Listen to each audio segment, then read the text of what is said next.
It's good all the time. And guys, good morning sa ating lahat. Another day, another vlog.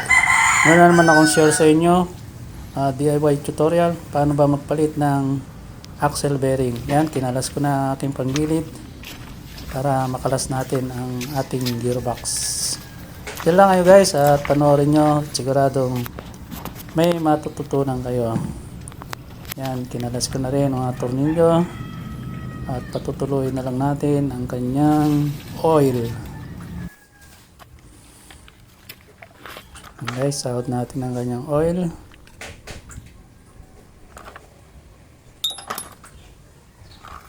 Para sa mga GY6 scooter guys, alas pare-pares lang naman yan. Pero ito sa akin ay Easy Ride 150N. Yan guys, kinalas ko na ang cover ng gearbox. Tanggalan natin ang mga gear. Yan. Tandaan lang natin guys paano natin kinalas. Sunod natin ang kanyang axle.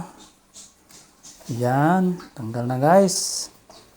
Sunod natin ang kanyang bearing. Pero may oil seal pa yan guys. Gagamitan natin to guys ng puller para madali natin matanggal ang bearing.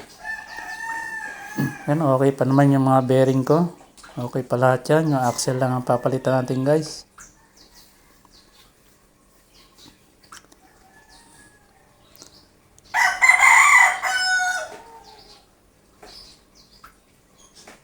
Ayan guys.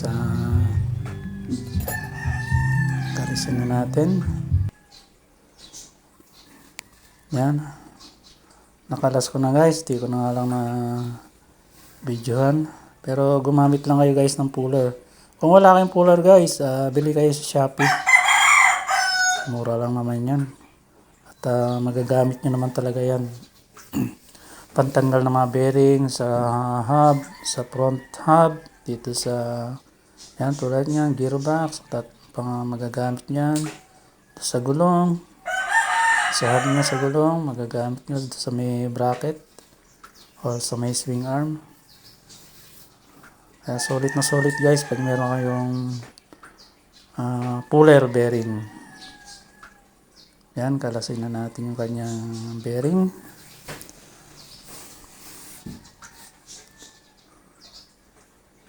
Yan, ganyan lang yan guys. Napaka basic lang yan. Yan, lugan lang natin para matanggal natin ang bearing. Yan guys, kasama na yung kanyang oil seal. Ito nga pala guys ang ating bearing, NTN. Isa yan sa magandang klaseng bearing.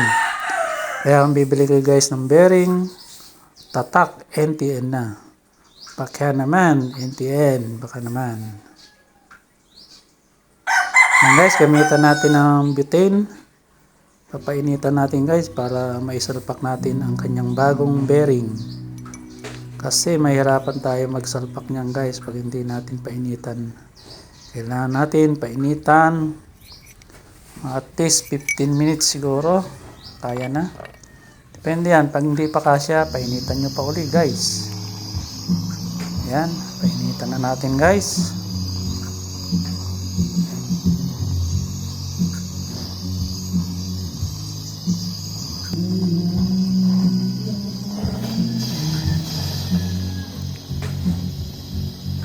Yan. Medyo mahigpit pa rin. Painitan pa uli natin guys.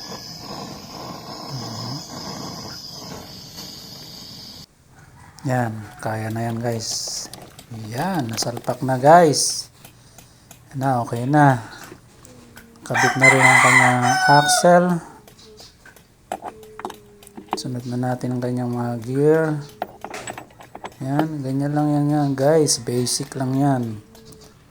Tandaan nyo lang guys. Panoorin nyo lang to yung video. Pwede nyo naman tong i-save o i-download or screen record. Yan guys, kabit na natin yung kanyang cover. At okay naman na yan guys. Yan. Tornilyo na natin.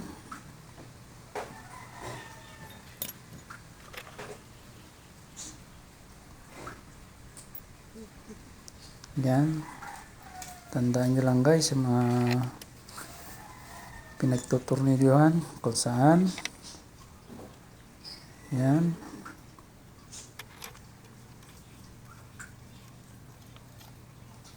Ayan guys. Baka basic lang naman yan guys kung meron kayo talagang mga proper tools. Kayang-kaya nyo yan guys kahit i-DIY nyo. Kung hindi nyo naman matandaan, pwede nyo naman i-save or i-download ang video na ito guys. Or screen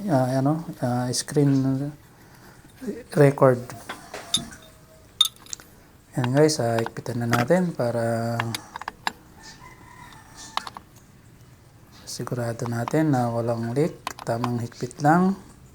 Wala kayong torque wrench. Tamang higpit lang guys. Yan.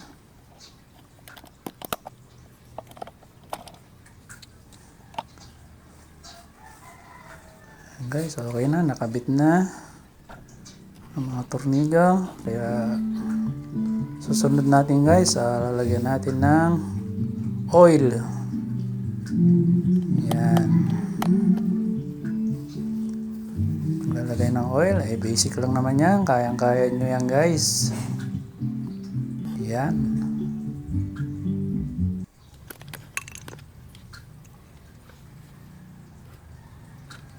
Yan, okay na guys. Naikabit ko na yung kanyang panggilid, kanyang belt, kanyang gulong, ang kanyang pipe.